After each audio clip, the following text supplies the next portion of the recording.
Amalan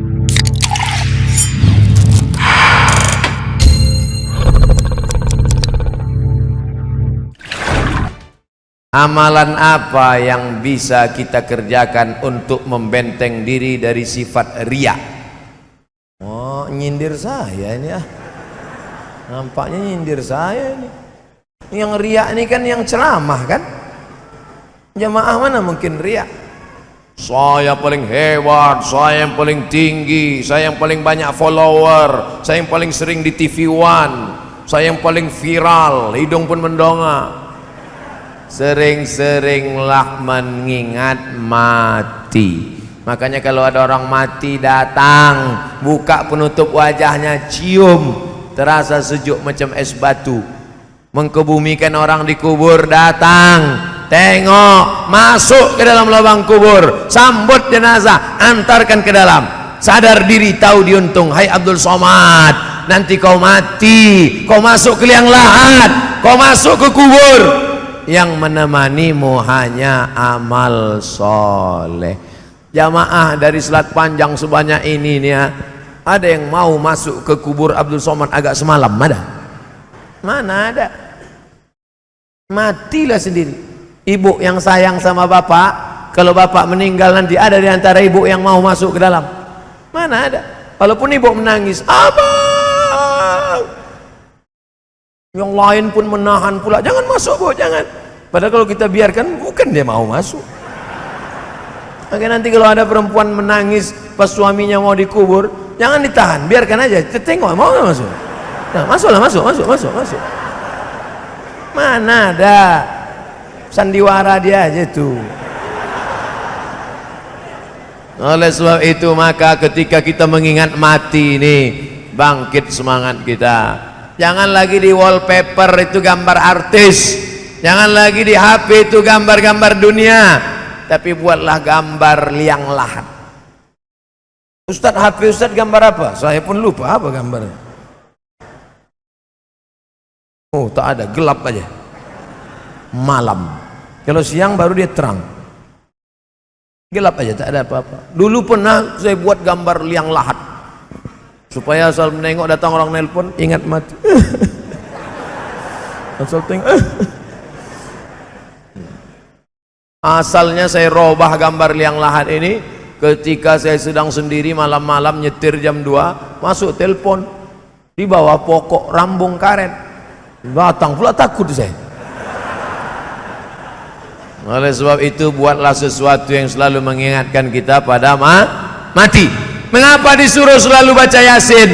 Karena dalam Yasin kita diingatkan bahwa kita nanti akan mati. Abdul Somad ini akan mati dimakan cacing tanah dan akan dihidupkan Allah lagi. Innama amruhu iza arada syai'an ayyaqula lahu kun fayakun. Fasubhanalladzi biyadihi malakutu kulli syai'in wa ilaihi turja'un. Kau akan balik menghadap Allah, apa yang kau bawa. Insyaallah ingat-ingat mati ini hilang riya, hilang riya. Apa hukumnya berbicara dan bersalam-salaman waktu khotib sedang khutbah Jumat? Idza sa'idal khatibu 'alal mimbar, kalau khatib sudah naik ke atas mimbar, fala yatakallamanna ahadukum, maka janganlah kamu jamaah berbicara. Wa may yatakallam, siapa yang berbicara, fala faqad lagha, dia sudah melakukan perbuatan lagha. Arti lagha sia-sia. Wa man lagha fala jum'atalah, siapa yang melakukan perbuatan sia-sia, tiada Jumatlah baginya. Makanya kalau sudah khotib naik mimbar, datang kawan ngajak ngobrol, gimana acara kita nanti sore? Jadi kita main futsal. Gak boleh bicara, gak boleh. Kalau ada kawan ngajak bicara, diam saja. Idza qulta li sahibika ansit, kalau kau katakan ke kawan di sebelahmu, diam, faqad laghauta, kau sudah melakukan sia-sia. Kalau sekedar salaman Pak Ustadz, tak apa-apa, assalamualaikum. Karena salaman adalah doa. Bagaimana kalau khotib yang berbicara kepada jamaah? Boleh atau tak boleh? Boleh. Mana dalilnya? 3 dalil. 3 dalil khatib boleh bicara kepada jamaah. Pertama, Nabi sedang khutbah, ada sahabat masuk masjid, tiba-tiba duduk. Kata Nabi, "Qum!" Berdiri, berdiri. Kamu yang baru masuk tadi, berdiri, berdiri. Salat sunat 2 rakaat. Itu dalil khatib boleh bicara kepada jamaah. 2, ketika Nabi sedang khutbah, cucunya Sayyidina Al-Hasan dan Sayyidina Al-Husain, ini mimbar Nabi, ini mihrab Nabi, ini kamar Nabi. Di belakang kamar Nabi, kamar Fatimah dengan Sayyidina Ali, anaknya Sayyidina Al-Hasan dengan Sayyidina Al-Husain. Sayyidina Al-Hasan dan Sayyidina Al-Husain anak kecil, lari-lari, lompat-lompat, berkelahi berdua, biasa anak kecil. Turun Nabi dari mimbar, melerai cucunya, digendong. Lalu apa kata Nabi? Innama amwalukum wa auladukum fitnah. Memang betullah harta dan anak cucu ini ujian dari Allah. Itu dalil khatib boleh turun ke bawah, boleh ngomong pada jamaah. Makanya nanti kalau ada khatib turun ke bawah menertibkan, mana. Tapi jangan pula khatib turun mau menertibkan parkir. 3, ketika Nabi sedang khutbah, datang orang Arab Badui di pintu Masjid Nabawi. Halakatil amwal. Pintu sebelah kanan ada 3, Babul Baqi, Babu Jibril, Babun Nisa. Pintu sebelah kiri Babus Salam. Nabi sedang khutbah, datang Arab Badui. Apa kata Arab Badui? Halakatil amwal, kampung kami kering, hancur, tolong doakan supaya turun hujan. Nabi langsung berdoa di atas mimbar, aghithna. Diangkat Nabi tangannya ke atas. Jubah Nabi itu lengannya besar, ketika diangkatnya tangannya ke atas, turun jubahnya sampai sahabat di bawah itu berkata, aku melihat dengan mata kepalaku bayadha ibtayhi, putih ketiak Nabi. Nabi itu saking putih kulitnya, ketiaknya pun putih. Orang kita putih, ketiak hitam. Nabi angkat tangannya, turun lengan bajunya. Nabi itu berdoa begini, aghithna, di atas mimbar, minta istisqa, hujan di atas mimbar. Aghithna, aghithna, aghithna, kata Nabi. Selesai salat Jumat, sahabat turun, dipijakkan kaki sahabat ke pasir, basah pasir kota Madinah. Antara khutbah ke salat berapa jaraknya? Tak berjarak doa Nabi, langsung hujan turun. Itulah maka saya sampai sekarang takut sholat istisqa. Takut setelah sholat jamaah datang, Ustaz kenapa tak hujan-hujan? Seandainya saya sholat istisqa, lalu datang jamaah komplain, Ustaz kenapa tak hujan-hujan? Kata Ustaz, Nabi itu begitu angkat tangan langsung turun hujan. Ustaz tadi berdoa kenapa tak turun hujan? Kita udah kehilangan jawaban, tentu otak kita main kan. Kira-kira apa jawabannya? Karena yang ikut membakar tuh ikut juga berdoa. Saudara yang dimuliakan Allah Subhanahu wa taala, itu tentang khutbah Jumat. Man la'ibal hasa faqad lagha. Siapa yang main-main batu ketika khatib sedang khutbah, dia main-main batu, sia-sia Jumatnya, tak ada pahala Jumatnya. Waktu itu lantai Masjid Nabawi tak ada karpet, lantai Masjid Nabawi pasir, miskin, susah. Di pasir itu ada batu. Datang sahabat, ada satu sahabat Nabi, dimain-mainkannya batu. Kata Nabi, man la'ibal hasa faqad lagha. Siapa yang main-main batu, maka tiada Jumat baginya. Sekarang jamaah bukan main batu, main HP. Lama khatib tu khutbah, di fotonya khatib. Lama betul khatib ni. Siapa yang main-main HP ketika khatib sedang khutbah, faqad lagha. Oh, ustaz nyindir kami yang main HP sedang ceramah. Enggak, kalian kan merekam, bagus, streaming, tak apa-apa, like and share. Ini tentang pertanyaan pertama, tentang pentingnya mendengar khutbah Jumat. Alhamdulillah Ustaz Somad, saya kalau sholat Jumat tidak main-main batu, tidak main-main HP, tidak ngomong sama kawan. Terus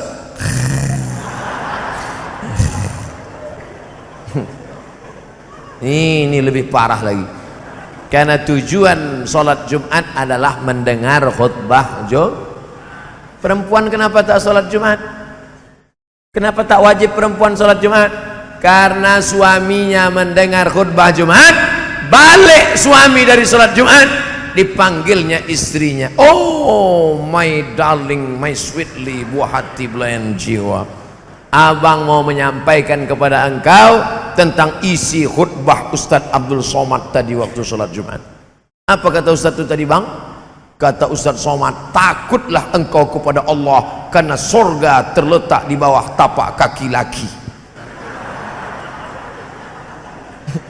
Dia tak tahu istrinya tadi streaming mendengarkan khutbah. Perasaan tadi tak ada Ustadz ngomong gitu bang. Sebetulnya abang tambah aja sedikit.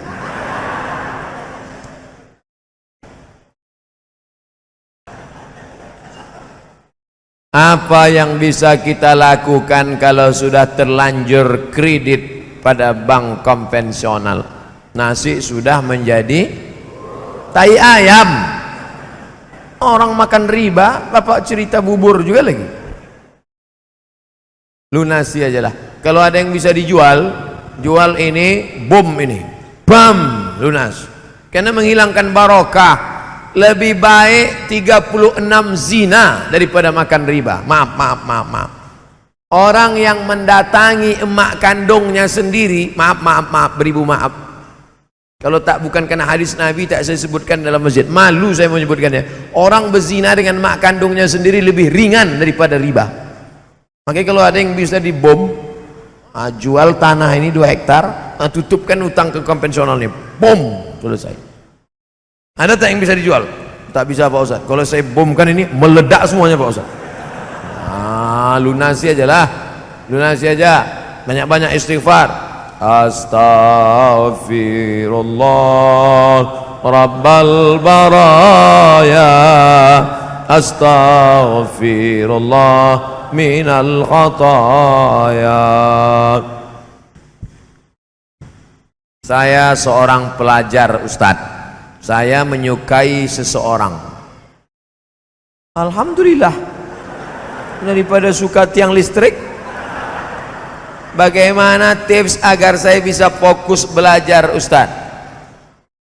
Makanya sekolah di pesantren. Di pesantren tak ada perempuan.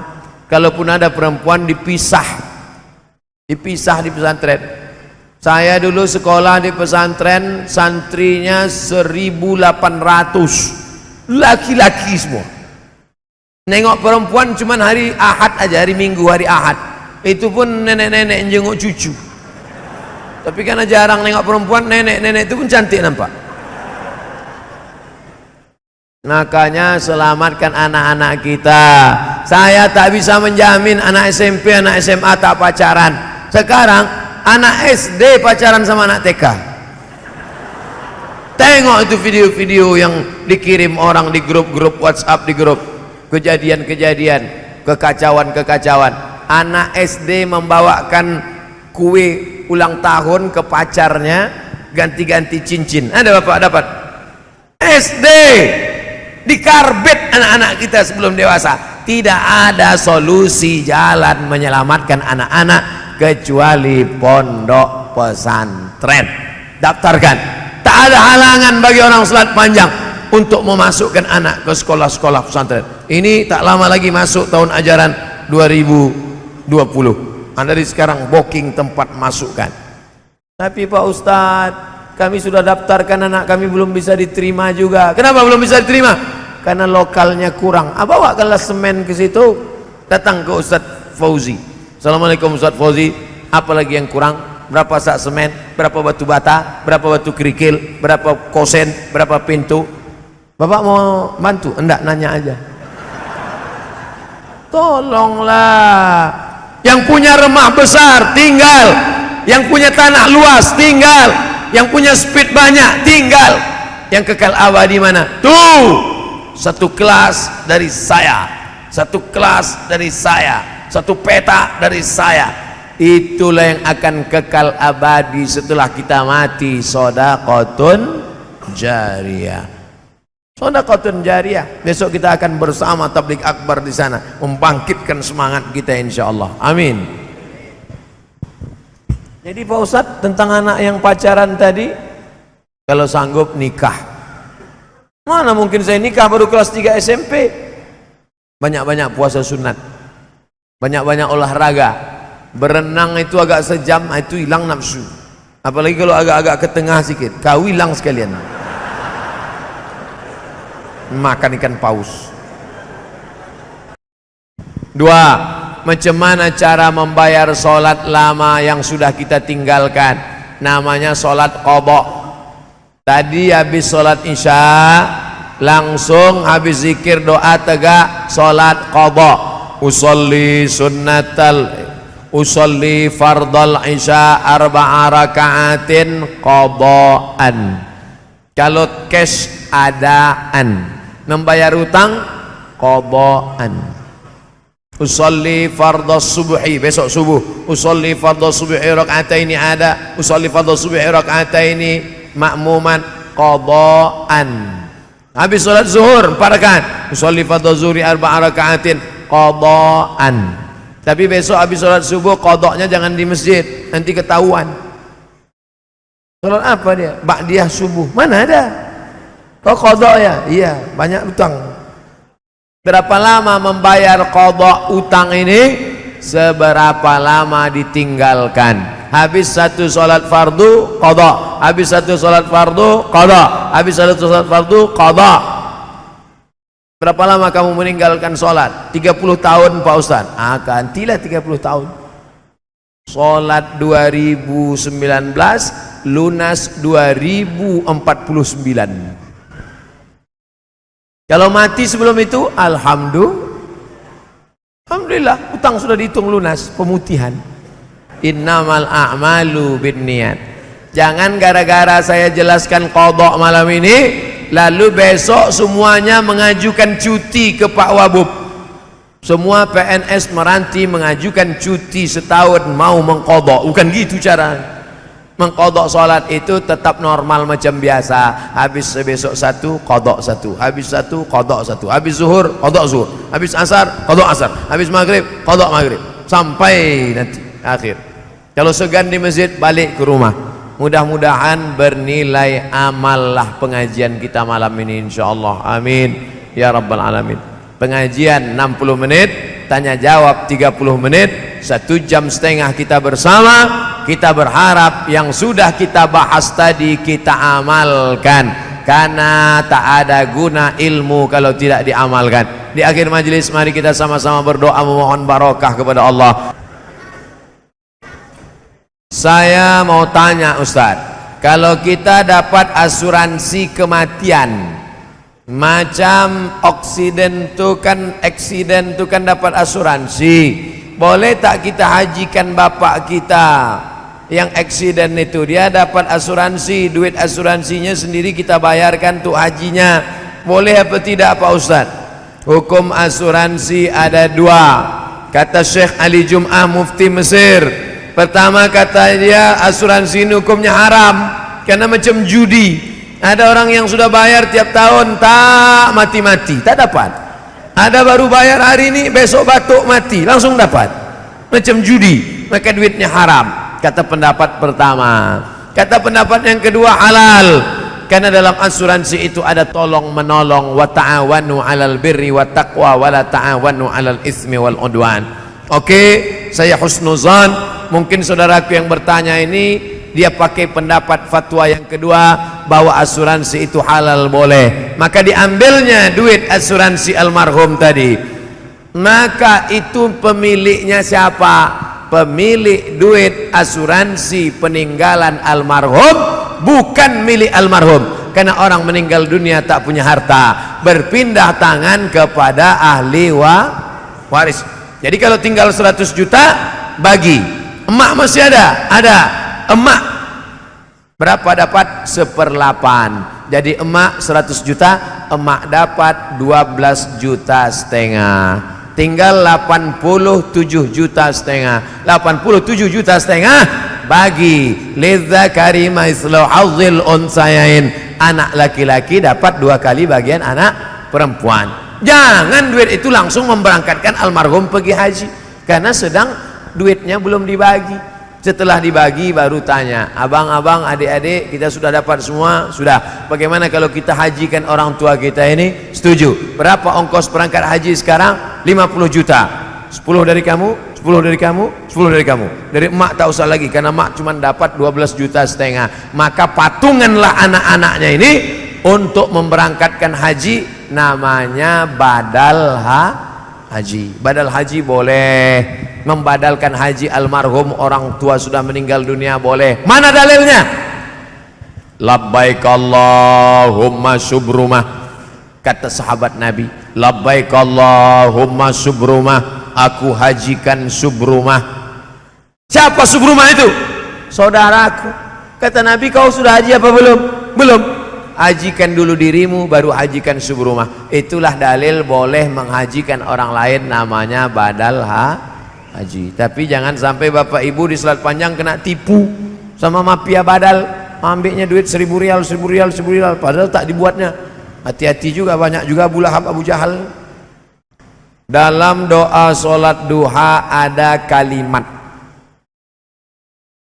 wa innaka haraman fatahhirhu, wa in kana haraman fatahhirhu, Allahumma in kana rizquna fis sama fa anzilhu. Kalau rezeki kami masih tergantung di langit, turunkan ke Selat Panjang. Wa in kana fil ardi fa akhrijhu. Kalau rezeki kami masih tertanam dalam tanah, keluarkan ke Selat Panjang. Wa in kana ba'idan faqarribhu. Kalau rezeki kami masih jauh di tengah laut, dekatkan ke Selat Panjang. Nah, ini yang jadi masalah. Wa in kana haraman fatahhirhu. Kalau rezeki kami itu haram, maka halalkan. Rezeki kami haram Pak Ustaz, tolong halalkan. Apa maknanya? Apabila rezeki kami itu haram, maka tolong halalkan, tolong sucikan. Bapak berdagang, berniaga di pasar, apa yakin tidak terjadi di sana kelupaan, kelalaian, salah timbang, silap, khilaf, salah? Apa yakin? Mana mungkin? Pasti ada silapnya, pasti ada salahnya, tapi bukan disengaja. Jangan timbangan itu di setel 1 kilo tapi 7,5 on.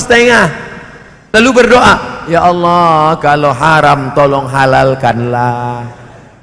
Bukan begitu maknanya. Mungkin salah, tersalah, tersilap, terkeliru. Ya Allah, rezeki kami ini mungkin tersilap, tersalah, terkeliru, tolong. Makanya jangan macam-macam dengan timbangan. Ada satu surat khusus tentang timbangan. Wailul lil mutaffifin. Celaka orang yang curang timbangan. Alladzina idza talu 'alan nas yastawfun. Kalau dia membeli, dia minta penuh. Kurang itu, kurang 1 on, kurang 1 mata, penuhkan. Wa idza kaluhum aw wazanuhum yukhsirun. Tapi kalau dia menimbang barang orang selalu curang. Ada ibu-ibu nih kalau membaca Quran tak nampaknya titik ya, titik nun, titik ba, titik ta. Tapi kalau beli ikan di pasar nampak kurang. Ibu yang matanya tajam nengok timbangan, lanjutkan, pertajam, gosok lagi. Karena ibu sudah menyelamatkan pedagang-pedagang dari makan haram. Doa saat sujud apakah boleh dilafazkan kalau doa itu bahasa Arab tapi bukan dari Quran? Boleh. Allahu Akbar. Subhana rabbiyal a'la bihamdi, subhana rabbiyal a'la bihamdi, subhana rabbiyal a'la wa bihamdi. Kebetulan dia pernah di pesantren, dibuatnya doa pakai bahasa Arab. Boleh. Allahumma rzuqni zaujatan saniyatan jamilatan. Ya Allah, kasihlah aku bini kedua cantik. Itulah ibu. Makanya kalau suami berdoa jangan ibu aminkan aja. Amin, amin. Tanya dulu doa abang ini apa. Nanti amin kejadian baru tahu. Tapi kalau doanya pakai bahasa kita tak boleh. Subhana rabbiyal a'la bihamdi, subhana rabbiyal a'la bihamdi, subhana rabbiyal a'la bihamdi. Ya Allah, iko banyak bananan kami mintakan anak patamu ulun balakinan kadua ulun babininan keampe bacarai pulau. Tak boleh, batal solatnya. Subhana rabbiyal a'la bihamdi, subhana rabbiyal a'la. Ya Allah, iki wis perang-perang dino bojone urung teko piye iki. Batal solat. Asal keluar dari mulut itu selain dari bahasa Arab maka batal. Makanya orang yang latah jangan kita kejutkan. Alhamdulillahirabbil alamin. Dar copot. Batal salat. Karena copot bukan bahasa Arab. Ar-Rahmanir Rahim. Tusno kantui gitu. Batal salat. Rusak. Makanya orang yang latah, satu cara obat latah banyak-banyak berzikir. Subhanallah walhamdulillah wa la ilaha illallah wallahu akbar wa la haula wa la quwwata illa billahil aliyyil azim. Zikir salah satu terapi menghilangkan penyakit-penyakit. Ala bizikrillah, ketahuilah dengan banyak-banyak berzikir menyebut Allah, tatmainnul qulub, hati menjadi tenang. Nah, ini semua ditulis nih kan tuh zikir. Ya Rahman, Ya Rahim, Ya Malik, Ya Qudus, Ya Salam, Ya Mu'min, Ya Muhaimin, Ya Aziz, Ya Jabbarul Mutakabbirul Khariqul Bari'ul Musawwirul Ghaffarul Qahharul Wahhabur Razzaqul Fatahul Alimul Qabil. Terus klik An-Nafi'un Nurul Hadil Badi'ul Baqil Warithur Rasyidus Sabur alladzi laisa kamitslihi syai'un wa huwas samiul basir. Ini Asmaul Husna keliling. Yang nanti sampai anak kita bertanya, mama, cantik kaligrafi di masjid salat panjang tuh ya? Iya. Apa bacaannya, Ma? Jangan tanya. Saya ada lihat YouTube di mana Ustadz mengatakan bahwa pada pendapat Ustadz hukum solat berjamaah di masjid bagi lelaki adalah wajib. Ustadz telah memberikan 5 dalilnya. Namun ada juga pendapat yang mengatakan ianya sunat muakkad. Adakah ini boleh dianggap sebagai sebuah khilafiyah? Menurut mazhab Syafi'i sunnat. Menurut mazhab Maliki salat berjamaah di masjid sunnat muakkad. Menurut mazhab Syafi'i fardu kifayah. Menurut mazhab Hambali fardu ain. Itulah mengapa banyak masjid di tempat kita orang tidak datang ke masjid kerana dia berpahaman fardu kifayah. Asal sudah ada imam dengan makmum, sudah fardu kifayah. Macam memandikan jenazah fardu kifayah. Awak tak ikut mandi jenazah, dah cukup dah fardu kifayah. Allahu Akbar, Allahu Akbar. Awak tak ke masjid, fardu kifayah. Salahkah Imam Syafi'i? Tidak. Kerana masa itu masjid kecil orang banyak, maka cukuplah yang ada di dalam masjid itu saja. Sekarang terbalik, masjid besar orang tak ada. Andai Imam Syafi'i hidup sekarang, tentu ijtihad dia berubah. Kerana Imam Syafi'i ada qaul qadim, ada qaul jadid. Semasa dia di Kufah, Irak, qaul qadim. Pindah ke Mesir tahun 200, meninggal 204, 4 tahun. Datang pendapat qaul jadid, melihat keadaan. Ini ijtihad Imam. Melihat keadaan sekarang, umat meninggalkan masjid, perlu kita ambil pendapat yang mengatakan fardu ain, karena kalau tidak umat ini akan tinggal. Dalilnya mana? Dalil yang pertama, Nabi selepas salat memandang kepada jamaah bertanya, asyhidun fulan, asyhidun fulan, asyhidun fulan, mana si fulan, mana si fulan, mana si fulan. Andai fardu kifayah tentu Nabi tak bertanya, cukuplah kita sahaja, yang lain tak sembahyang pun tak apa ke masjid, fardu kifayah.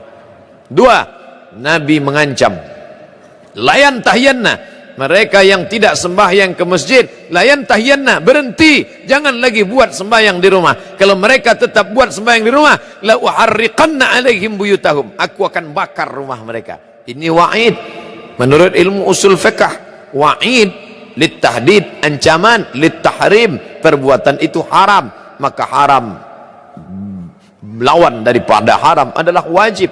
Yang ketiga, ketika sedang perang, wa idza kunta fihim, ketika kau berada bersama mereka sedang perang, fa aqamta lahumus shalah, engkau melaksanakan salat. Dalam perang pun tetap salat berjamaah, namanya salat khauf. Imam di hadapan, makmum dua baris, baris pertama salat, baris kedua memegang tombak anak panah menjaga serangan musuh. Selepas salat baris pertama mundur ke belakang, baris kedua maju ke hadapan. Sedangkan perang pun tetap salat berjamaah, apalagi tidak perang. Dalil yang keempat, Nabi SAW didatangi oleh Abdullah bin Ummi Maktum. Ya Rasulullah, izinkan aku salat di rumah kerana ana dharir, buta, laisa li qaidun yaquduni, tak ada orang yang dapat membimbing membawa aku ke masjid. Nabi bertanya, atasma'un nida, apakah telingamu mendengar suara azan? Itu menunjukkan orang yang buta tak dapat melihat jalan. Bila dia mendengar, dia tahu di mana letak masjid kerana telinganya tajam. Oh, di sana letak masjid. Apakah kau dengar suara azan? Ya, datanglah ke tempat itu kalau kau mampu. Maka kalau orang buta saja, Abdullah bin Ummi Maktum tua, buta, tak ada yang membimbing, tetap disuruh Nabi. Apalagi yang sehat wal afiat.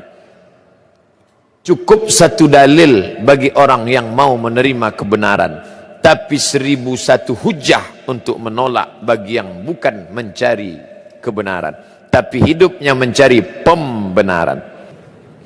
Kadang-kadang kita menghadiri majelis ilmu kuliah, ianya tidak begitu menarik. Salahkah jika saya membaca Quran ketika tuan guru berceramah? Saya berceramah, dia baca Quran di hadapan saya. Saya suruh pergi balik. Sebab menengok dia, saya tak bahagia. Dia menyepelekan saya. Dia anggap saya TV rusak. Kita ni ada adab. Ulama dulu melihat saya termasuk ustaz yang tidak keras dalam masalah adab menuntut ilmu. Bila ada pelajar menoleh ke belakang, saya maafkan. Tapi jangan cuba pada Ustaz Nuruddin Marbu Al-Makki Al-Banjari. Dia ketat dalam masalah ini. Kerana dia dulu belajar kepada Syekh Muhammad Yasin Al-Fadani juga begitu. Kepada tuan-tuan gurunya.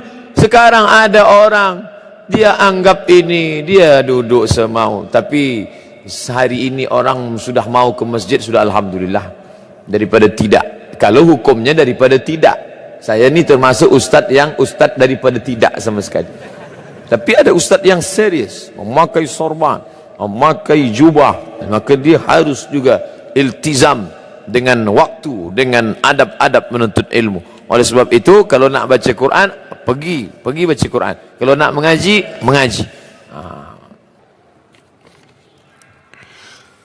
Isu kanak-kanak bising di masjid, berlari semasa kuliah dan juga berlari di celah saf.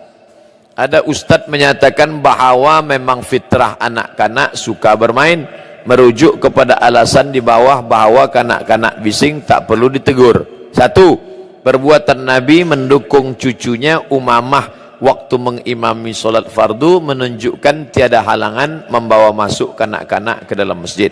Dua, sebuah hadis lain pula Rasulullah memanjangkan sujudnya kerana cucunya Hasan Husain memanjat di belakang baginda dan bermain-main di atas belakang. Tiga, dipetik pula pesan Sultan Muhammad Al-Fatih, jika suatu masa kelak kamu tak lagi mendengar bunyi bising gelak tawa kanak, maka takutlah kalian akan kejatuhan generasi muda.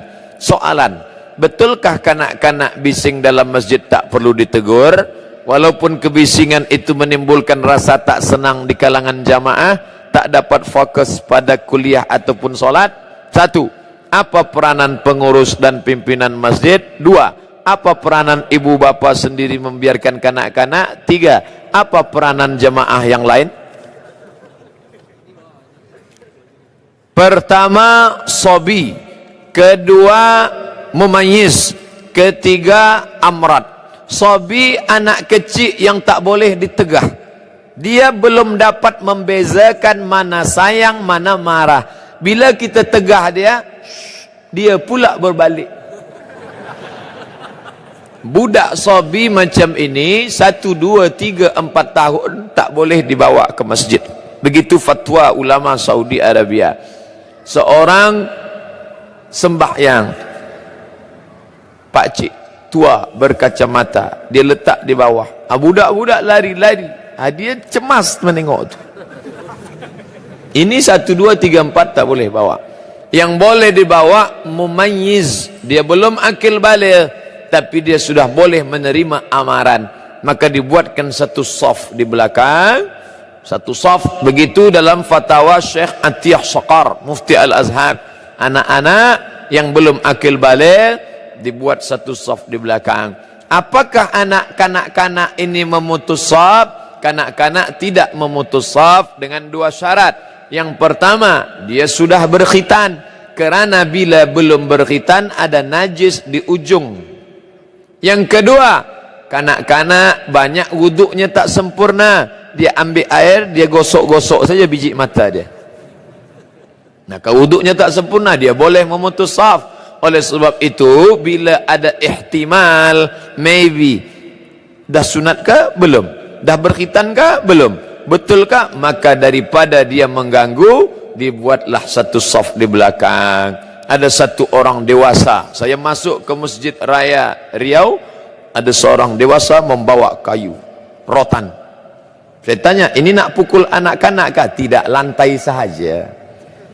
Dia nak tengok. Nanti selepas itu barulah dia salat. Sama seperti security penjaga raja tuan imam di Masjidil Haram. Lepas 10 orang tidak salat, lepas itu barulah mereka salat untuk yang kedua, demi untuk menjaga. Maka ini kata pepatah Melayu, menarik rambut dalam tepung, tepung tak rusak rambut ditarik. Jangan kata anak-anak jangan bawa masjid. Bila anak-anak tak ke masjid, bila kita mendidik anak datang ke masjid? Tapi semua anak kita bawa ke masjid, orang yang naik darah pula mengamuk. Hilang kaji bahagia malam ni. Oleh sebab itu jalan tengahnya adalah, maka kita bawa anak yang mumayyiz, letakkan dalam satu saf di belakang, ada satu orang menjaga, maka insya-Allah selamatlah anak kita dan ibadah orang tuanya pula selamat. Apakah ganjaran memberi orang makan? Apakah mesti hanya pada fakir miskin sahaja? Contohnya beri makan pada jamaah selesai majlis ilmu. Kalau saya cakap bahawa makan hanya untuk fakir miskin, tentu selepas ini takkan ada jamuan makan untuk jamaah di masjid-masjid. Sedangkan kita tahu di Kuala Lumpur, di Malaysia, selepas kajian ada jamuan makan. Nabi dijemput hadir di rumah sahabat, dimasakkan Huzairah, daging yang dipotong kecil dimasak pakai tepung gandum. Selepas makan bersama sahabat, Nabi bertanya, mana sudut rumahmu yang aku akan solat di sana mendoakan engkau? Bekas tempat sujud Nabi di dalam rumah itu dijadikan musalla al-bait dalam rumah untuk solat tahajud malam, mengambil barakah tempat sujud Nabi. Itu dalil bahawa memberikan makanan kepada orang kenyang pun juga bernilai sedekah. Karena Nabi bukan fakir miskin. Sayyidina Abu Bakar Siddiq ikut diberikan makanan-makanan. Adapun sahabat memberikan makanan kepada ahlus suffah yang dipimpin oleh Sayyidina Abu Hurairah radhiyallahu an bersama para sahabat radhiyallahu anhum ajma'in, maka bersedekah tak hanya tengok orang miskin dan susah, tapi juga kepada sahabat-sahabat kita bagi makanan, kita bagi pakaian. At'imut ta'am, bagi makanan. Afshus salam, tebarkan salam. At'imut ta'am, beri makanan. Wa tusalli wad nasu niyam, salatlah ketika orang sedang tidur lelap malam.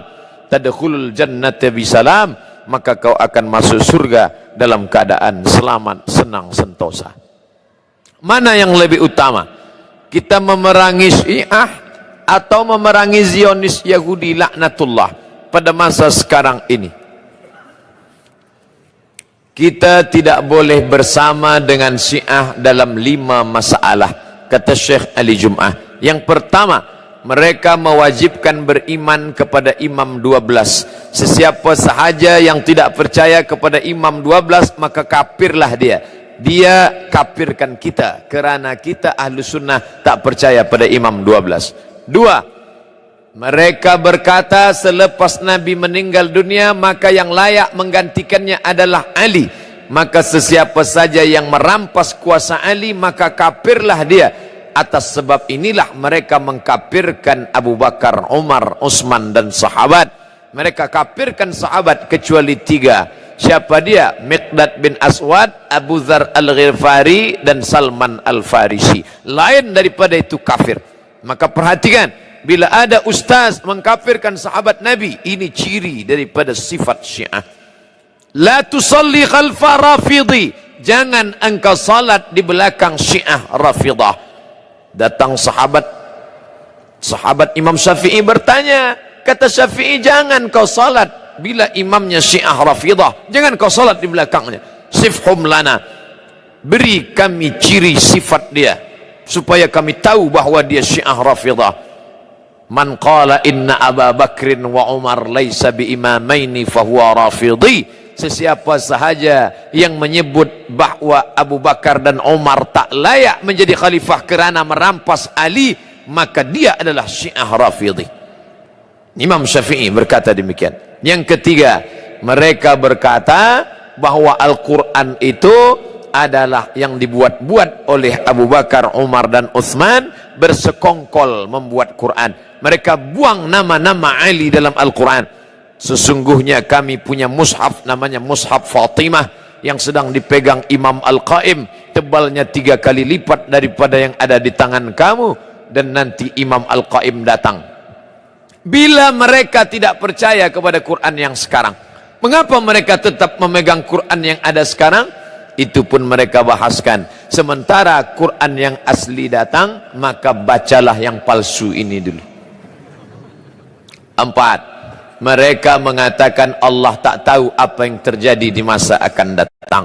Itulah namanya akidah bada. Bada yabdu, bada yabdu, tidak tahu. Maka muncul nasikh mansuh kerana Allah tak tahu apa yang akan terjadi di masa akan datang. Maka akidah ini batil karena menisbatkan kejahilan kepada Allah Subhanahu wa taala. Yang kelima, mereka bertaqiyah. Taqiyah. Bila banyak ahlu sunnah, kita tanya, awak ahlu sunnah ke Syiah? Dia akan berkata, aku ahlu sunnah. Bila banyak orang bermazhab Syafi'i, dia akan berkata, aku mazhab Syafi'i. Tapi sebenarnya batin di dalamnya adalah Syiah. Maka ini taqiyah. Maka mereka mengkafirkan kita. Mana yang lebih berbahaya, Yahudi kah atau Syiah? Fahami sendiri. Yahudi jelas dia Yahudi, tapi ini dalam zahirnya memusuhi, mengkafirkan, dan batinnya mengkafirkan, tapi zahirnya menampakkan diri sebagai muslim, padahal dalam hatinya halal darah kita, dia benci kita. Jangankan kita, Abu Bakar dan Umar pun dia bacakan selepas solat subuh doa laknat sonamai Quraisy, Allahumma al'an sonamai Quraisy wa taghutaihima wa jibtaihima. Laknatlah 2 berhala Quraisy, Abu Bakar dan Umar. Dalam kitab mereka katakan Abu Bakar laknatullah alaih. Kalau Abu Bakar laknatullah alaih, apalagi Abdus Somad. Saya adalah ketua sebuah organisasi yang di dalamnya ada keberagaman agama. Ada non-muslim, ada Kristen, ada Hindu, ada Buddha. Apakah assalamualaikum dilanjutkan dengan salam sejahtera? La tabda'ul yahuda wan nasara bis salam. Jangan kamu ucapkan salam kepada Yahudi dan Nasrani. Maka kita ucapkan untuk yang Islam, Assalamualaikum warahmatullahi wabarakatuh, selamat pagi. Kalau pagi, maknanya untuk kamu-kamu yang penghuni surga, Assalamualaikum. Untuk kamu yang di dunia bahagia, di akhirat masuk neraka, selamat pagi. Pagi ini saja selamat. Mana boleh macam itu? Assalamualaikum, selamat kamu di dunia. Assalamualaikum, selamat kamu di akhirat. Assalamualaikum, selamat kamu dari neraka. Itu makna assalamualaikum. Kenapa mereka tak selamat? Mereka ingin selamat, cukup katakan asyhadu an la ilaha illallah wa asyhadu anna muhammadan rasulullah. Khitan menyusul belakangan. Jika Allah mengizinkan, mana yang lebih utama, berjihad di Burma atau di Suriah atau di Palestina? Mana yang lebih dekat dahulu dan sesuai dengan kemampuan kita? Yang paling dekat adalah pergi ke Bangladesh, dari Bangladesh masuk ke Arakan untuk menyelamatkan Rohingya. Kalau lebih daripada itu, maka pergilah berjuang ke Suriah. Kalau lebih daripada itu, maka datanglah ke Palestina. Kalau kedatangan kita membantu umat Islam, saya tak ingin membaca newspaper, website internet, 3 orang Kuala Lumpur terbengkalai di Palestina kerana belum dapat nasi. Apakah kedatangan kita itu meringankan mereka atau memberatkan mereka? Bila kita tak mampu, kita tak perlu datang, kita kirimkan saja wang kita untuk belikan selimut mereka, untuk bantu perjuangan mereka. Man jahaza ghazian faqad ghaza. Siapa yang mempersiapkan alat perang, membelikan biaya perang, faqad ghaza, maka dia sama seperti orang yang sudah berjihad fi sabilillah. Bagaimana hukum haji Pak Ustaz? Hukum haji menurut Quran Pak Ustaz, harus ada Quran dan hadisnya.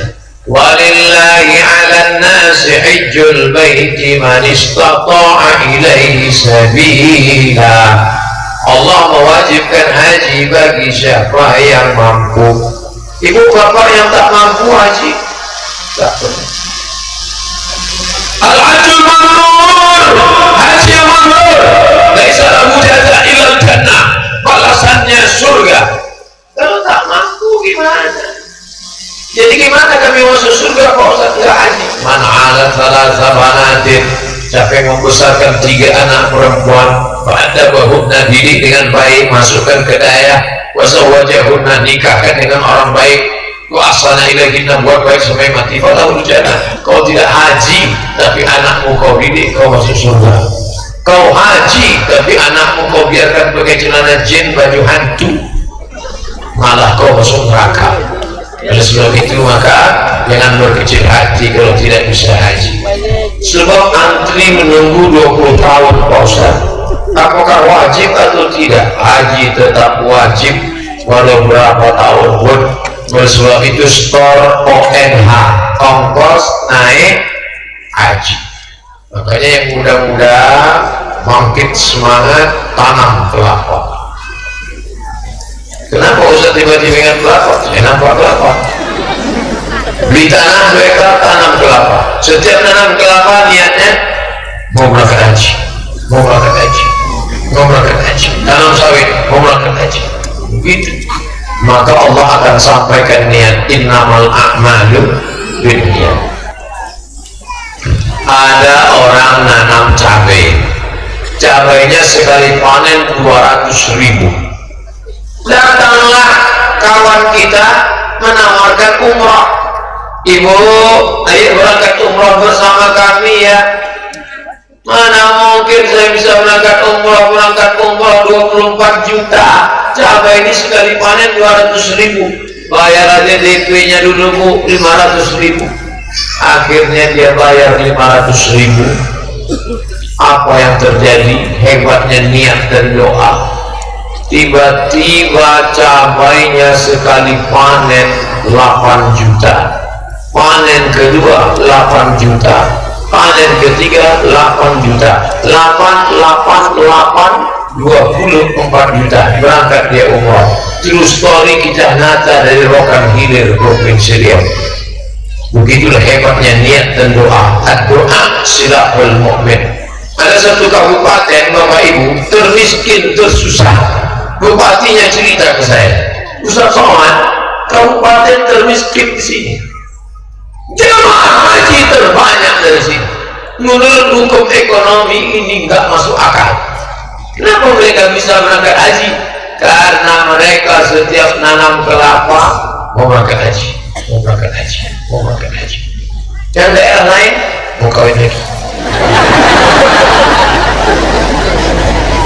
Innamal a'malu binniyat. Sebetulnya usaha ini hanya ikhtiar, sedangkan rezeki itu Allah. Maka Allah kuasa. Innama amruhu idza arada syai'an ayyaqula lahu kun fayakun. Anak-anak muda bangkit, bisnis, usaha, dagang, tani, kolam ikan, lalu kemudian bayar ONH, store, niat sampai alhamdulillah. Andai sebelum sampai sudah mati duluan, niatnya sudah sampai. Wa innama likulli imri'in ma nawa. Haji plus ongkosnya 100 mayang emas. Wajib apa tidak Pak Ustaz? Kalau mampu wajib, kalau tak mampu kau besarkan 3 anak perempuan.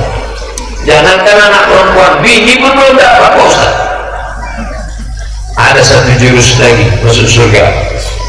Man sholat subha fi jama'atin, siapa yang sholat subuh berjamaah, summa qa'ada yadhkurullah, habis sholat dia berzikir dengan Allah hatta tatlu'a syams, sampai terbit matahari.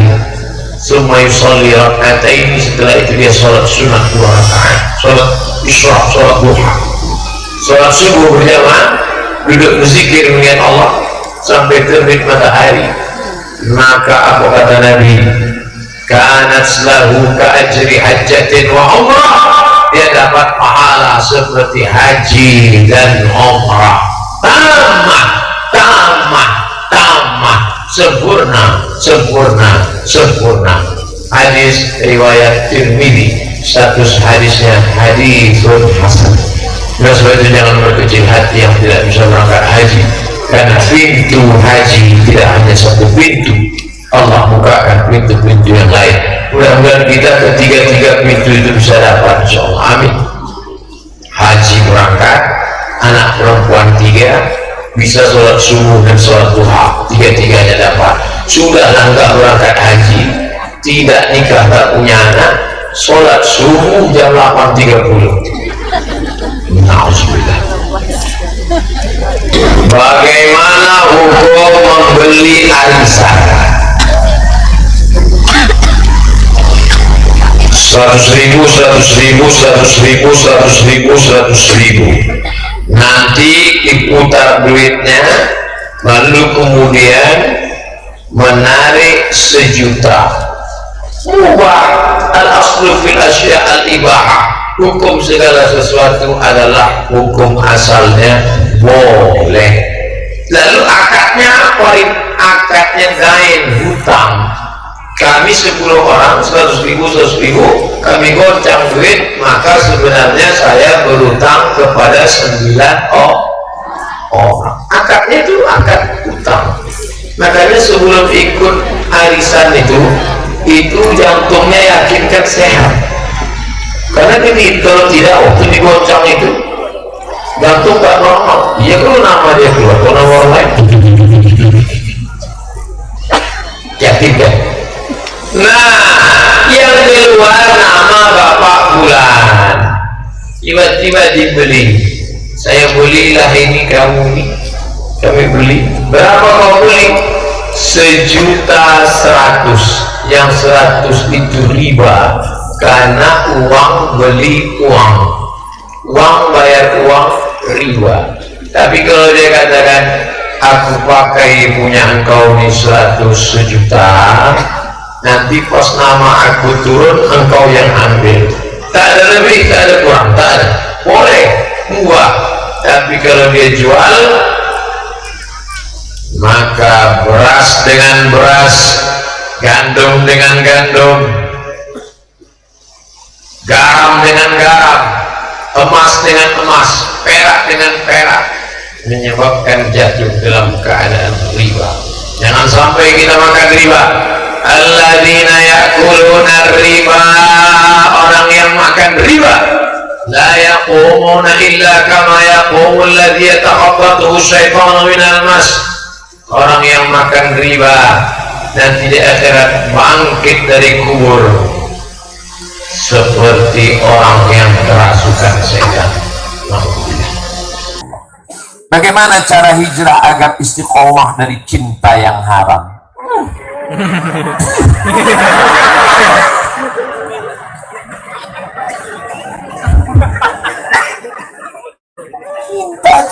Cinta prank. Kalian sekolah aja yang betul.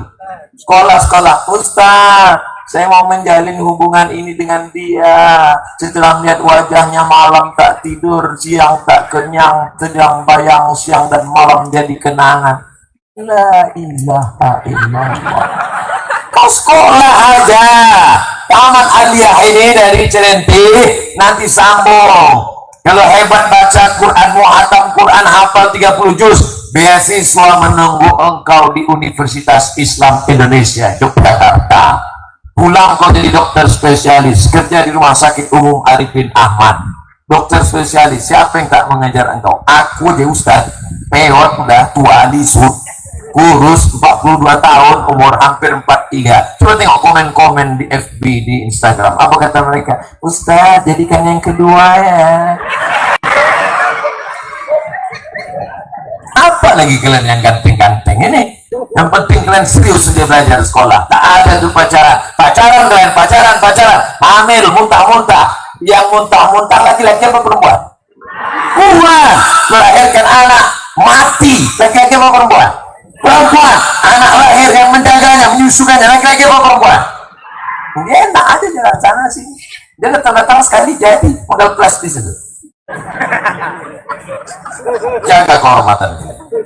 Kalau tak juga bisa kalian jaga, nanti saya mintakan import dari Jepang celana dalam pakai gembok.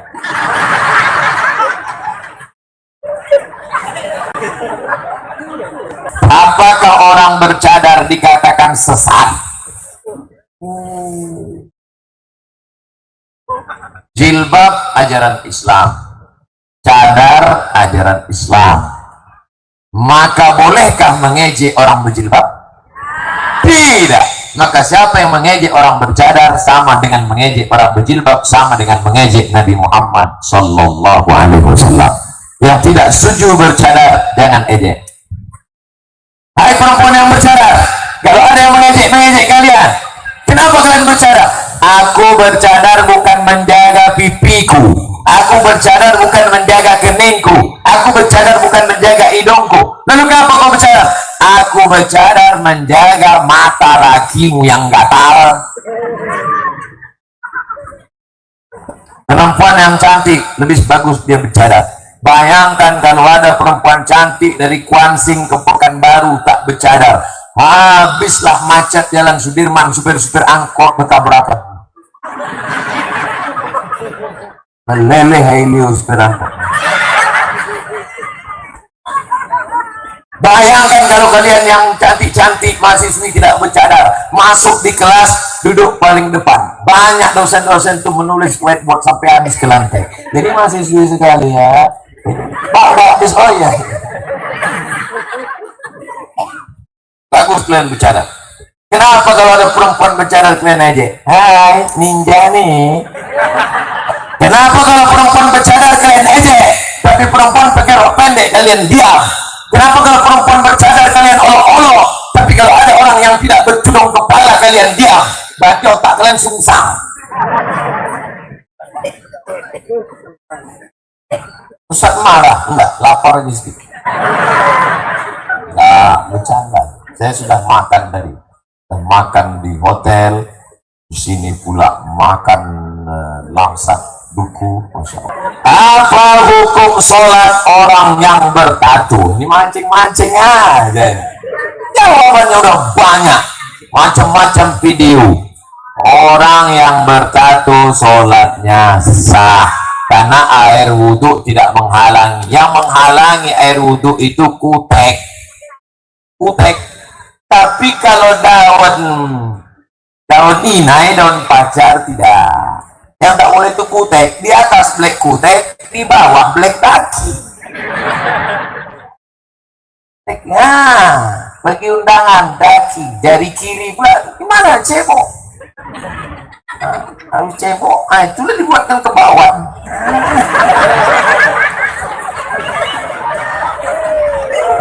Enak ya, iya. Apa resepnya?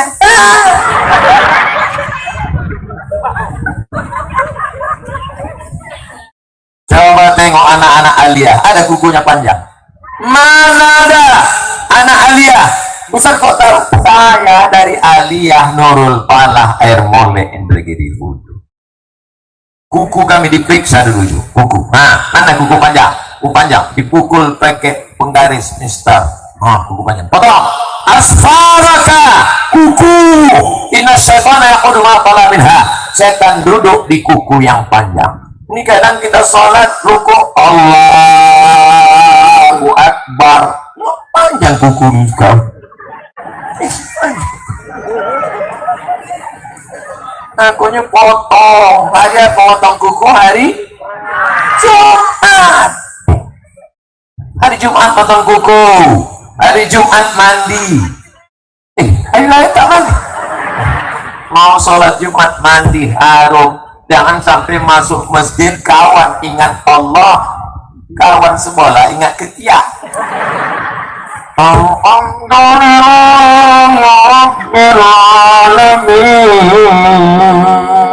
Ketiak. Nah, kok pakailah bulu ketiak dicabut, kuku dipotong. Jangan dibalik, kuku dipotong, bulu ketiak dipotong, kuku dicabut. Bulu ketiak kalau dipotong nanti tumbuhnya kasar, gila.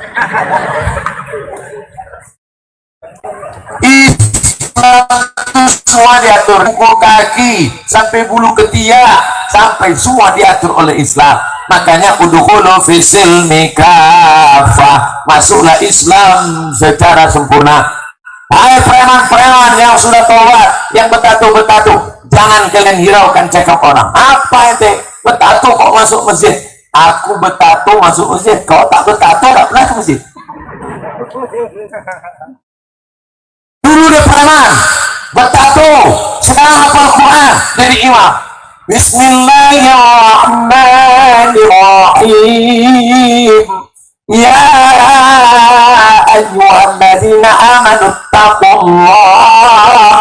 Selesai sholat, apa kata jamaah? Iku wasu-wasu awak sembahyang tadi wasu-wasu ndak sah. Iku imam awak kau bertatu. Setan. Aku memang bertatu, tapi aku hafal Quran. Kau tak bertatu, kul huwallah aja ya tuh. Anjing mengonggong, kapilah berlari.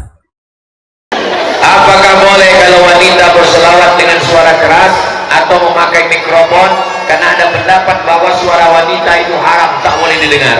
Suara perempuan aurat, tak boleh didengar laki-laki. Mana dalilnya? Ayat Quran. La taqadana bil qaul. Jangan perempuan bersuara mendesah-desah, mendayu-dayu, lemah gemulai. Yatma'alladzi fi qalbihi marad. Ada laki-laki yang tak tahan mendengar suara perempuan. Jadi yang tidak boleh itu suara mendayu-dayu, mendesah-desah. Adapun suara bersolawat boleh. Coba ibu-ibu bersolawat. Laki-laki jangan ikut. Saya ajak ibu-ibu bersolawat. Salatullah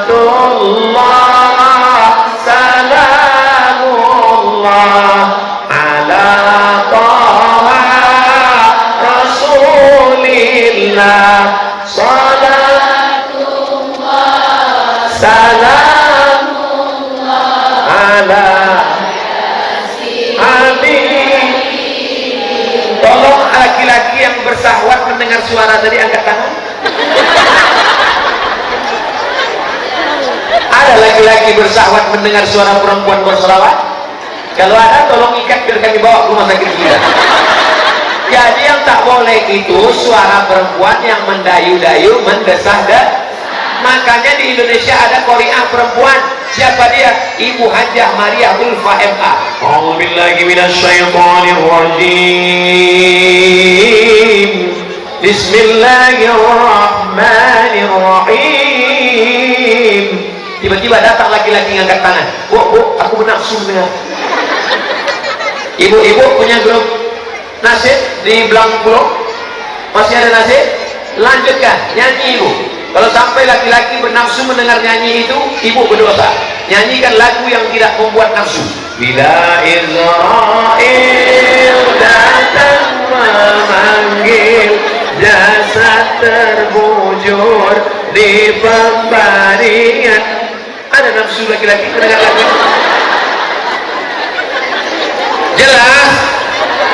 Jadi yang aurat itu kalau bersuara mendesah-desah, mendayu-dayu, lemah gemulai, membangkitkan hawa nafsu.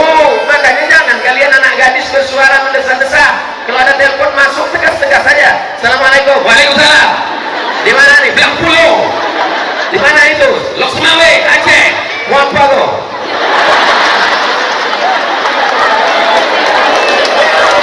Jangan kalian bersuara mendesah-desah. Di mana nih? Belang Pulau. Macam bencong pula aku dengar. Ustaz, sekarang banyak terjadi bencana, tapi sebagian orang menganggap bencana akhir tahun itu biasa. Bagaimana pandangan Ustaz? Orang yang menganggap bencana akhir tahun biasa itu karena yang belum menimpa anaknya. Coba kalau mak dia mati, bisa dia berkata, di mana makmu mati? Ah, biasa aja. Orang yang menganggap bencana akhir tahun biasa itu karena yang mati orang lain, yang meninggal dunia orang lain. Coba kalau anaknya yang mati, coba kalau istrinya yang mati, coba kalau keluarganya yang mati. Saya mau tengok mana orang yang berkata ini biasa-biasa saja. Coba kalau anakmu yang mati, coba kalau istrimu yang mati. Istrimu mati, ah biasa aja. Kita cari yang lain. Enak aja berkata demikian. Ambil pelajaran, introspeksi diri. Ini azab Allah, ini teguran Allah. Mari kita takut kepada Allah. Innallaha la yazlimu mithqala dzarrah. Allah tidak mungkin menganiaya hambanya walaupun sebesar biji sawi. Wattaqu fitnatan la tusibanna alladziina zalamu minkum khassah. Takutlah kamu kepada azab Allah. Azab kalau datang tidak menimpa hanya segelintir orang saja, maka semuanya kena. Nauzubillah. Mudah-mudahan saudara-saudara kita yang terkena mendapatkan mati syahid karena mereka mati menyebut nama Allah. La ilaha illallah. Tolak negeri ini dari sabu-sabu narkoba. Tolak azab Allah daripada perbuatan keji dan mungkar. La ta'murunna bil ma'ruf, ajak orang buat baik. Wa la tanhauna 'anil munkar, larang orang buat mungkar. Jangan pakai narkoba, jangan pakai sabu-sabu, jangan pakai lem kambing. Ini matinya jelek kali. Kenapa dia mati? Karena narkoba. Keren kan? Kenapa dia mati? Lem kambing. Nauzubillah, berhenti buat dosa. Kalau itu tidak kamu lakukan, layan Allah subhanahu wa ta'ala alaikum iqaban, la yab'atsanallahu alaikum iqaban. Allah menurunkan hukuman, pada yustajabu lakum, doa kamu tak dikabulkan. Pagi petang berdoa, ya Allah angkatlah musibah ini ya Allah. Musibah tidak diangkat, kenapa? Karena tidak melakukan amar ma'ruf nahi mungkar. Berterima kasih kita kepada panitia di Belang Pulau. Acara petang ini adalah acara amar ma'ruf nahi mungkar. Mudah-mudahan dengan amar ma'ruf nahi mungkar dijauhkan Allah kita dari segala malapetaka. Gimana cara melupakan mantan?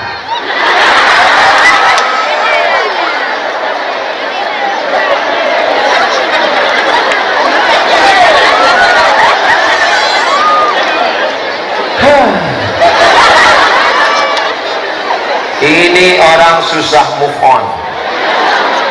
Yang pertama, buang semua hadiah yang pernah dia kasih dulu. Buang semua. Karena kalau hadiah itu masih kau simpan, setiap kau tengok kau pasti ingat. Kalau dikasihnya kau cincin, buang. Kasih ke saya. Kalau pernah kau dikasihnya rantai, buang. Buang ke toko emas, dapat duit, serahkan. Pernah kau diberinya apa? Tanah. Tanah itu kau wakafkan untuk masjid. Itu yang pertama. Karena kalau hadiah dia masih kau simpan, setiap menengok hadiah itu itu yang pertama. Yang kedua, dia tersimpan di hati, maka doa kepada yang punya hati Allah subhanahu wa ta'ala, ya Allah lupakan. Yang ketiga yang paling penting, cepat-cepat cari penggantinya. Bunga bukan setangkai, kumbang bukan seekor. Kata tumbuh hilang berganti, hilang satu tumbuh seribu. macam tak ada aja yang lain. Kenapa mesti dia aja kau ingat? Mantan. Buanglah mantan pada tempatnya. Yang pertama, buang hadiah-hadiah yang dia kasih dulu. Yang kedua, berdoa kepada Allah supaya dalam hatimu dihapuskan Allah. Yang ketiga, maka cepat-cepat cari penggantinya. Ada seorang bapak, istrinya meninggal. Apa kata anaknya? Ayah jangan takut, ibu sudah meninggal. Ayah bisa pergi terbang ke Surabaya, ayah bisa terbang ke Singapura, ayah bisa terbang ke Makkah. Kemana ayah terbang akan kami biayai. Apa kata ayahnya? Kalian yang kalian pikirkan kemana terbang aku saja, kemana aku hinggap tak kalian pikirkan. Jadi kalau ada orang tua kalian meninggal, mak kalian, ayah kalian walaupun sudah tua, nikahkan dengan ibu yang kalian pilihkan. Bukan berarti biarkan dia mati dalam kesendirian. Ini anak-anak tidak berbakti. Jadi jangan sangka masalah move on ini hanya pada anak muda saja, pada orang tua pun berlaku juga. Apakah orang bunuh diri wajib dilakukan 4 perkara? Memandikan, mengkafankan, menyolatkan, dan mengkuburkan? Ya. Kalau ada nanti di Belangpulo, jangan di Belangpulo lah, tempat lain. Kalau ada nanti orang mati gantung diri, apakah digantung pakai di tiang listrik? Apakah dia pakai minum racun? Apakah dia menikam dirinya dengan samurai? Kebetulan dia dari Jepang, sakit, stres, bunuh diri. Apakah dia tetap dikafankan, dimandikan, disolatkan, dikuburkan? Ya, tetap berlaku. Mana dalilnya? Nabi tidak menyolatkan orang yang bunuh diri, tapi sahabat Nabi yang menyolatkan, didiamkan Nabi. Itu hadis takriri. Nabi tidak menyolatkan orang yang mati bunuh diri sebagai zajran, teguran, tapi sahabat Nabi tetap menyolatkan. Itu menunjukkan bahwa fardu kifayah tidak gugur. Maka kalau ada orang mati bunuh diri, tetap disolatkan, tetap dikafankan, tetap dimandikan, tetap dikuburkan di pemakaman kaum muslimin berdasarkan hadis Nabi Muhammad sallallahu alaihi wasallam. Apa hukum orang yang mati bunuh diri? Kalau dia bunuh diri minum racun, maka di akhirat dia akan meminum kerak api neraka, khalidan mukhallada fiha abada, kekal selamanya. Kalau ada orang bunuh diri karena digantung pakai tali, maka di akhirat dia akan menggantung dirinya di dalam neraka jahanam, khalidan mukhallada fiha abada. Kalau ada orang mati bunuh diri karena menikamkan pisau, tak mati, pisau potong kuku. Tapi kalau dia sampai samurai mati, maka dia akan menikamkan pisau dari api neraka, khalidan mukhallada fiha abada. Maka jangan bunuh diri. Orang yang bunuh diri itu menganggap selesai bunuh diri, masalah selesai. Dalam Islam masalah tak selesai dengan bunuh diri, karena setelah bunuh diri di akhirat masih menanti azab, khalidan mukhallada fiha abada. Jangan bunuh diri. La taqtulu anfusakum. Jangan bunuh dirimu. Innallaha kana bikum rahima. Karena Allah kasih dan sayang kepada engkau. Saya sudah puasa sunat Senin Kamis, tapi nafsu tetap tinggi, tak turun-turun. Gimana Pak Ustaz? Senin Kamis masih ada nafsu, ya? Kau tambah lagi puasa Nabi Daud. Puasa Nabi Daud itu lebih keras dari Senin Kamis. Senin Kamis cuma 8 hari sebulan. Puasa Nabi Daud 15. Nanti kalau sudah puasa 15 hari masih ada nafsu juga, kau pakai puasa dahar. Puasa Senin Kamis lebih tinggi, puasa Nabi Daud 15 hari lebih tinggi, puasa dahar. Aisyah pernah puasa dahar. Puasa dahar itu tiap hari puasa. Insya Allah nafsu ada, tenaga ada. Hawannya mau mati. Ustaz, apa yang harus kita lakukan agar kelak di surga dapat berkumpul dengan keluarga? Alhaqna bihim zurriyatahum. Orang-orang yang beriman dan takut kepada Allah, alhaqna bihim zurriyatahum, kami jumpakan dia dengan anak keturunannya. Di dalam kitab tafsir Ibnu Jarir At-Tabari, apa kata Imam Ibnu Jarir At-Tabari? Bapak kalau mendidik anak, masukkan ke daya, masukkan ke pesantren, sholat dia, puasa dia, sedekah dia, bangun masjid dia, takut dia kepada Allah, meninggal kita, maka kita tetap akan berjumpa dengan anak cucu cicit kita. Mudah-mudahan kita berjumpa dengan anak keturunan kita di surga nanti insya Allah. Dengan syarat dan ketentuan berlaku, beriman dan beramal soleh. Datang orang berkulit hitam memeluk Nabi Muhammad SAW, pelukannya kuat sampai tak lepas. Kenapa kau peluk aku? Aku takut nanti di akhirat tak akan berjumpa dengan engkau ya Rasulullah, amalku tak banyak, bagaimana mungkin aku bisa bertemu dengan engkau ya Rasulullah sallallahu alaihi wasallam. Apa jawab Nabi? Almar'u ma'aman ahab. Orang akan bersama dengan siapa yang dia cintai. Ibu kalau memang betul cinta kepada bapak dengan alasan Allah, bapak kalau memang betul cinta sayang kepada ibu dan anak-anak karena Allah, didik mereka pendidikan agama, ajak mereka sholat tahajud malam, suruh mereka menutup aurat. Nabi berjanji almar'u ma'aman ahab, orang akan bersama dengan siapa yang dia cintai. Mudah-mudahan kita bisa bersama dengan yang paling kita cintai, Nabi Muhammad sallallahu alaihi wasallam. Tengku Haji Abdul Somad yang kami muliakan, Masya Allah, saya sudah diakui sebagai Tengku Haji Abdul Somad. Apa konsekuensinya? Para pedagang tidak mengeluarkan zakat mal di dunia dan di akhirat. Walladzina yaknizuna adh-dhahaba wal fiddah, pedagang-pedagang yang tidak mengeluarkan zakat emas dan perak, wala yunfiquna fi sabilillah, tidak memberikannya di jalan Allah, fabashshirhum bi'adzabin alim, sampaikan kepada mereka, mereka akan mendapatkan azab. Yauma yuhma 'alaiha, nanti hartamu itu akan dipanaskan mendidih di kerak neraka. Fatukwa biha jibahuhum, akan ditimpakan ke gening, wa zuhuruhum, ke pundak, wa zuhuruhum, akan ditimpakan ke gening, wa junubuhum, ke pundak, ke usus. Gening, pundak, usus akan ditimpakan di hari kiamat. Orang yang tidak berzakat, duitnya dibawa ke Makkah, melaksanakan haji dan umrah, menangis di pintu Ka'bah, labbaik Allahumma labbaik, labbaik la syarika lak labbaik. Apa kata malaikat? La labbaik wa la sa'daik. Kau tak dapat haji mabrur, kau tak dapat umrah makbulah. Kenapa? Karena tidak bayar zakat. Bayarlah zakat ke Basnas, Badan Amil Zakat Nasional, tapi di Aceh namanya tidak Basnas. Bayarlah zakat ke Baitul Ustaz, gimana kalau kami rajin sedekah tapi tak bayar zakat? Sedekah sunat, zakat itu wajib. Orang yang rajin sedekah tapi tidak berzakat sama dengan orang pakai sorban tapi tidak pakai celana. Celana itu wajib, sorban itu sunat. Bersedekah, pakai sorban tapi tak bercelana.